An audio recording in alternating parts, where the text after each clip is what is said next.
The Lives of the Saints by Father Alban Butler, July 18th. Saint Philastrius, Bishop of Brescia. We know nothing of this saint's country, only that he quitted it and the house and inheritance of his ancestors, like Abraham, the more perfectly to disengage himself from the ties of the world. He lived in perfect continency, and often passed whole nights in meditating on the Holy Scriptures. Being ordained priest, he traveled through many provinces to oppose the infidels and heretics, especially the Arians, whose fury was at that time formidable over the whole Church. His zeal and lively faith gave him courage to rejoice with the apostles in suffering for the truth, and to bear in his body the marks of the stripes which he received by a severe scourging which he underwent for Jesus Christ.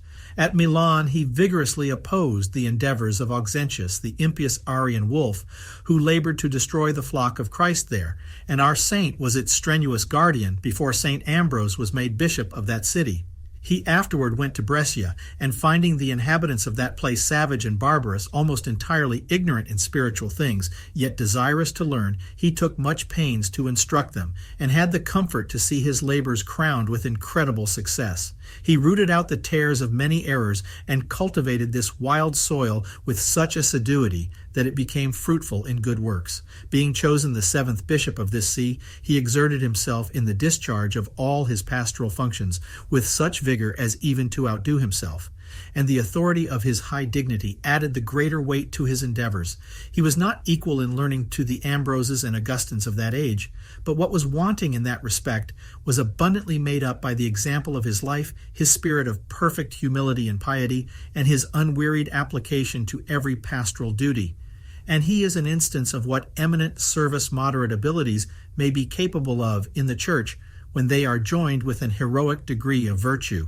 To caution his flock against the danger of errors in faith, he wrote his Catalogue of Heresies, in which he does not take that word in its strict sense and according to the theological definition, but sometimes puts in the number of heresies certain opinions which he rejects only as less probable and which are problematically disputed, as that the witch of Endor evoked the very soul of Samuel. He everywhere breathes an ardent zeal for the Catholic faith.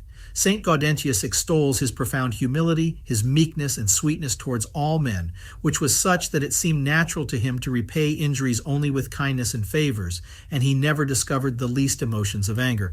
By his charity and patience he gained the hearts of all men. In all he did he sought no interest but that of Jesus Christ, and sovereignly contemning all earthly things he pursued and valued only those that are eternal.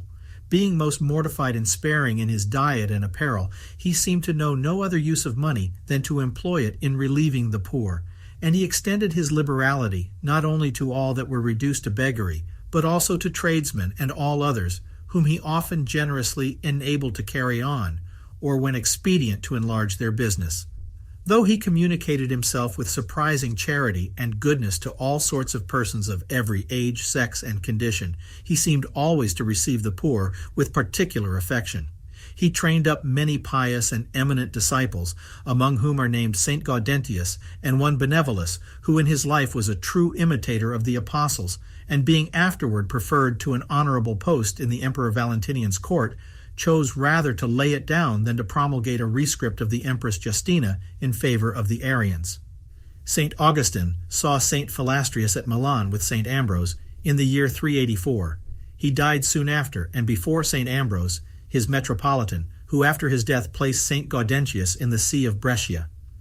This saint solemnized every year with his people the day on which his master St. Philastrius passed to glory, and always honored it with a panegyric. But of these discourses only the 14th is extant.